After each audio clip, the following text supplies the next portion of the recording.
Hello, in this video I want to show you how to replace a battery in Logitech Silent Plus. And to do this, we'll need to take a look under our mouse right here. We need to pull this hatch open.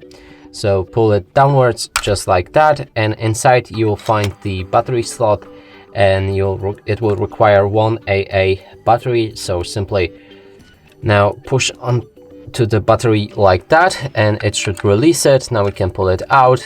If you want to insert new battery, make sure to align it with minus and plus like it's shown in the image right there, and you'll be able to insert it back in. Now close the hatch and your battery is replaced.